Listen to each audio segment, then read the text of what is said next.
नमस्कार। Justice for Nirbhaya में आप सबों का स्वागत है। चलिए, अब निर्भया की जस्टिस की लड़ाई तो अब सीबीआई देख रही है। अब सीबीआई अपने तरीके से उस मामले के अनुसंधान करेंगी, लेकिन इस पूरे जस्टिस फॉर निर्भया के अभियान के दौरान आज हम बात बिहार के डीजीपी विनय कुमार की भूमिका की करने जा रहे हैं। ये चर्चा जरूरी है क्योंकि एक ऐसा पदाधिकारी जो अपने पूरे सर्विस पीरियड में कभी दबाव महसूस नहीं किया, कभी किसी का दबाव स्वीकार नहीं किया, वो आदमी एक छोटी सी घटना में इतना कमजोर कैसे हो गया। मेरा 20 वर्षों पुराना रिश्ता है और उन रिश्तों के सहारे कई मौके पर हम लोग एक बड़े बड़े मामले के खुलासे को लेकर सूचनाएं एक्सचेंज करते रहे। कई मामलों में जो नई पीढ़ी के लोग हैं, जो हमसे जुड़े हैं, जो बहुत सारी बातें सोशल मीडिया पर करते रहते हैं, इस देश में या दुनिया में कहीं भी मीडिया इस तरीके से काम करती रही है। हाँ, ये अलग बात है कि ये पीढ़ी 2014 के बाद का जो उदंड पीढ़ी है, जिसको मीडिया का कोई मतलब समझ में नहीं आता है, वो भले इस तरीके की खबरें न देखने के वो आदी रहा है, न इस तरीके से भी खबरें होती है इसकी समझ रही है। बोफोर्स हो, बिहार में बॉबी हत्याकांड हो, गौतम शिल्पी हत्याकांड हो, चारा घोटाला हो, मुजफ्फरपुर बालिका कांड हो, नवरूणा कांड हो, बहुत सारे ऐसे मामले हैं, सृजन घोटाला हो। इस तरीके के घोटाले, हत्या और सनसनीखेज घटनाओं का उद्भेदन मीडिया के द्वारा हुआ है, भ्रष्टाचार से जुड़े हुए मामले का भी। और मीडिया हर दौर में पुलिस के साथ पैरेलल रिसर्च करते हुए भी दिखा है और रिसर्च के सहारे स्टोरी भी करते रहे, इसलिए कोई नई बात नहीं है। हमारे स्टोरी से जो लोगों को असहजता महसूस हो रही है वो इसलिए कि इस दौर में उस तरीके का मीडिया खबरें नहीं कर रही है, क्योंकि अब चीज़ें बदल गई हैं। नहीं तो अगर मीडिया अपने पुराने रंग में आ जाए तो बड़े बड़े मियाँ का जो है ना पसीना छूट जाता है। खैर, वैसे इस दौर में मैंने इस तरीके की रिपोर्टिंग जारी रखी है। अपने तरीके से इस रिपोर्टिंग में काम भी करते रहे हैं। मुजफ्फरपुर बालिका गिरी हो, चाहे कई और मुद्दे हैं जिस मुद्दों पर हम काम किए हैं इस तरीके से, चाहे ये निर्भया का ही मामला क्यों ना हो। जितनी गालियाँ, जान से मारने की धमकी कोई नई बात नहीं है। इस तरीके की रिपोर्टिंग करने में सभी तरह के खतरे मोल लेने पड़ते हैं। इसके बावजूद भी हम खबर पर बने रहें और खबर आप तक पहुंचाते रहें कि क्या क्या हो रहा है, क्या क्या नई नई बातें आ रही हैं और उसका मतलब क्या है। आज देखिए संतोष जी कुछ और चला रहे हैं, कल देखिए कुछ और चलाए थे। अरे भाई, अनुसंधान के समय के दौरान कि जब कोई घटना घटती है, कोई भगवान नहीं है ना। नई नई चीज़ें जुड़ती रहती है, रोजाना जुड़ती रहती है, नए नए फैक्ट सामने आते रहते हैं। उस फैक्ट का मतलब क्या है, ये विश्लेषण होता रहता है। तब तो लोग एक कंक्लूजन पर पहुंचता है, तब तो अपराधियों के पास पुलिस पहुंचती है। तो मीडिया का भी काम करने का तरीका यही है। लेकिन आज हम अपने डीजीपी विनय कुमार की करने जा रहे हैं। विनय कुमार से मेरा रिश्ता 20 वर्षों का है, उससे भी ज़्यादा समय से। और बिहार के कुछ ऐसे पदाधिकारी हैं जिनके कामकाज की शैली को हम सैल्यूट करते हैं, उसमें विनय कुमार भी हैं। अपनी पूरी ज़िंदगी में की कमाई से एक पटना में घर भी नहीं बनाया है। इनकी ईमानदारी इतना दूर तलक हम समझते हैं कि कितने ईमानदार रहे हैं। एक से एक घटना का इन्होंने उद्भेदन किया है और उस उद्भेदन के दौरान कई मौके पर हम लोगों का साथ इन्वेस्टिगेशन भी चला है, सूचनाओं का आदान प्रदान भी होता रहा है। चाहे गया में वो डॉक्टर का अपहरण का मामला हो, पति पत्नी दंपत्ति का अपहरण का मामला हो, चाहे पटना में रेलवे ट्रैक पर एक बड़े व्यापारी के दुर्घटना में मौत का मामला हो। बहुत सारी ऐसे मामले आए हैं जिस मामलों में हम लोग एक दूसरे से साथ में सूचनाओं का एक्सचेंज करते रहे। इस मामले में भी रात के 2 बजे हो या सुबह के 4 बजे, बस हम लोग यही चाहते थे कि निर्भया को न्याय मिले। और थोड़ा निष्ठुर होकर परिवार से सवाल इसलिए कर रहे थे कि परिवार की भूमिका पहले दिन से हमें संदिग्ध लग रहा था, और यही निष्ठुरता अगर विनय कुमार दिखाए रहते तो इस मामले का कब का उद्भेदन हो गया रहता, जो गुनाहगार है वो जेल में होता। हमें ये आश्चर्य लगता है कि विनय कुमार जैसा अनुभवी पुलिस पदाधिकारी कैसे मतलब इस दबाव को झेल नहीं पाए, जबकि सेम फुटेज पर अगर आप करिए तो जिस तरीके से पुलिसिंग में वो दबाव झेल रहे थे, हम मीडिया के फुटेज पर दबाव झेल रहे थे, लगातार हम पर आक्रमण हो रहा था, फिर भी हम अपने स्टैंड पर बने हुए थे ना, उसको लेकर हम बात आगे बढ़ा रहे थे ना। लेकिन विनय कुमार कमजोर पड़ गए।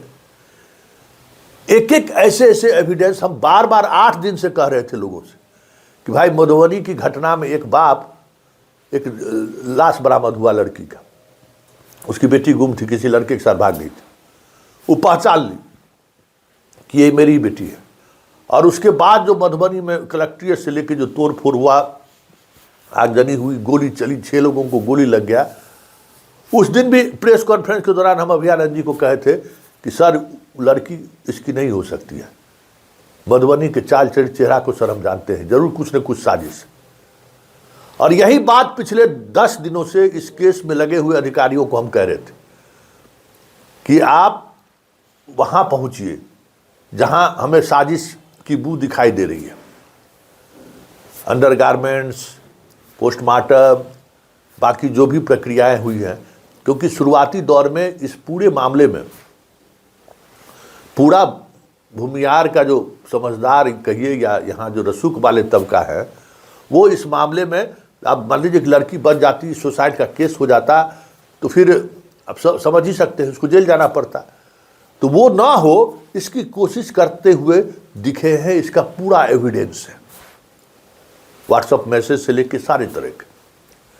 लेकिन 9 तारीख के बाद, मतलब 6 को घटना घटी है और 9 तारीख के बाद धीरे धीरे चीज़ें बदलनी शुरू हुई है। फिर माँ पिता का बयान हर दूसरे दिन बदलते हुए दिखा। कपड़ा नहीं दिया, हमारी बेटी डायरी नहीं लिखती थी, हमारी बेटी पिछले बार जो है सो डेंटल में पास कर गई थी, क्या क्या नहीं चलाया जा रहा था, क्या क्या नहीं कहा जा रहा था। और उसमें एक मुलाकात में ही हमें लग गया कि नहीं, माँ पिता कुछ छुपा रहे हैं, उससे हमको ज्यादती दुश्मनी थोड़ी है। लेकिन आज भी हम कहते हैं कि अगर माँ पिता पुलिस को सहयोग की रहता, इस घटना का उद्भेदन हो गया रहता। लेकिन इसका दूसरा पहलू यह है कि इन तमाम चीजों को जानते हुए भी आज भूमियार का एक भी विधायक, सांसद, मंत्री क्यों नहीं निर्भया के पक्ष में सड़क पर उतर रहा है? क्योंकि वो सारे के सारे विनय कुमार से जाकर मिल चुके हैं। वो विनय कुमार पूरी एविडेंस उसके सामने रख चुके हैं। सबका जवान बंद है, चाहे वो आशुतोष हो जो भूमियार का नेता है, चाहे कोई भी हो, वो एविडेंस चिक चिक कर बोल रहा है, डायरी पढ़ाया जा रहा है सब। लेकिन ये सारी चीजें जो इंडिविजुअली विनय कुमार जो पढ़ाते हुए दिखाते रहे, उसको सार्वजनिक करने से क्यों बचे, ये हमें हैरान करने वाली बात है। क्यों उन्हें सार्वजनिक नहीं किया? और प्रेस कॉन्फ्रेंस भी कराया गया बड़ी मुश्किल से, बहुत दबाव में। उस प्रेस कॉन्फ्रेंस में भी मेरी भूमिका है, आज समझ लीजिए। हम भी लगातार गाली सुने थे, तो हम कह रहे थे कि अब हम गाली नहीं सुनेंगे, कुछ चीजें पब्लिक डोमेन में पुलिस को भी रखना चाहिए। प्रेस कॉन्फ्रेंस ऐसे भगौरा जैसा किया गया और संदेह बढ़ गया। फिर पप्पू यादव की गिरफ्तारी, एक और संदेह बढ़ गया। तो आप संदेह पर संदेह बढ़ाते चले गए। लेकिन केस का जो फैक्ट था, उस फैक्ट पर कार्रवाई करने से आप बचते रहे कि विक्टिम है, उसके परिवार को देख रहे हैं कितना जोर से सब हल्ला हल्ला करने लगता है। अरे हल्ला करने लगता है? आरओसी के मामले में माँ पिताजी जेल गए ना, हल्ला करने से क्या मतलब है?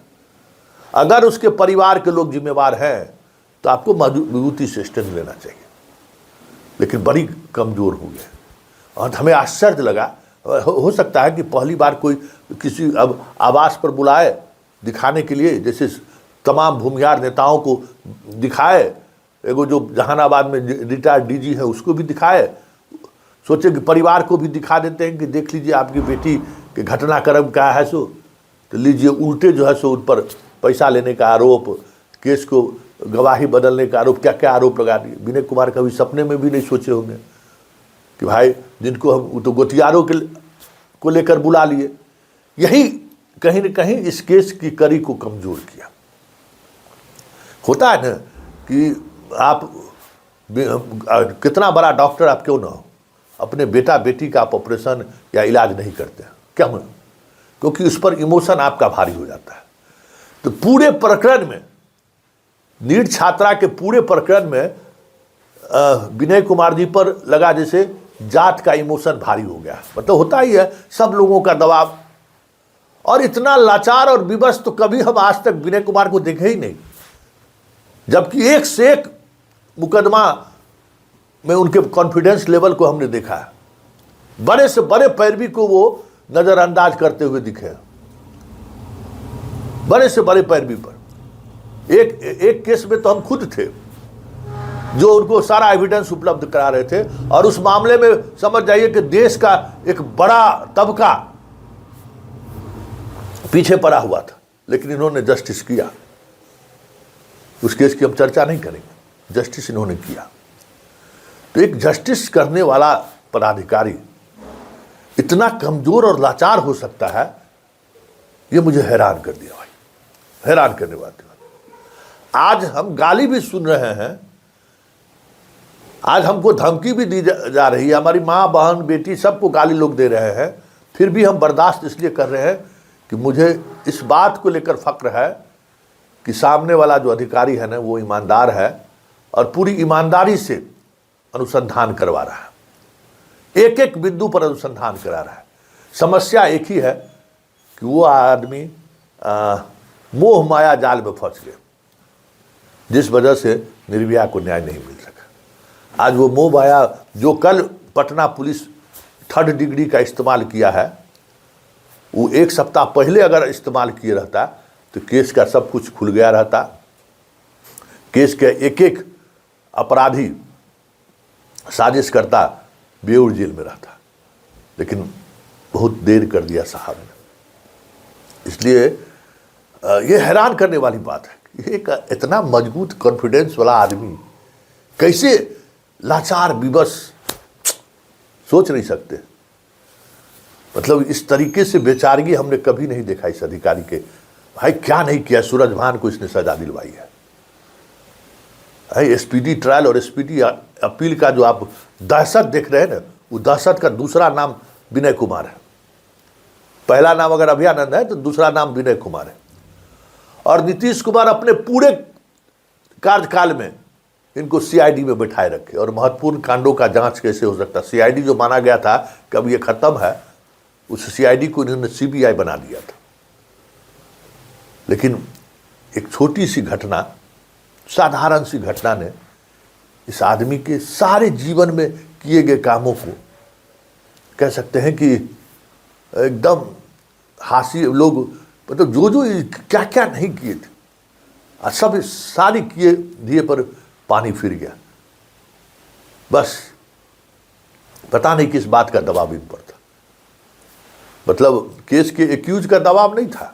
एक्यूज तो कितना भी बड़ा रहता, विनय कुमार तो खींचने में माहिर रहे, लेकिन पता नहीं क्या हुआ, क्या परिस्थिति ऐसी आई कि ये सिलेंडर बोल गया। हम कह सकते हैं कि विनय कुमार ने इस केस में सिलेंडर बोल दिया, और यही वजह रही कि 1 महीने बाद भी केस क्रैक नहीं हो पाया।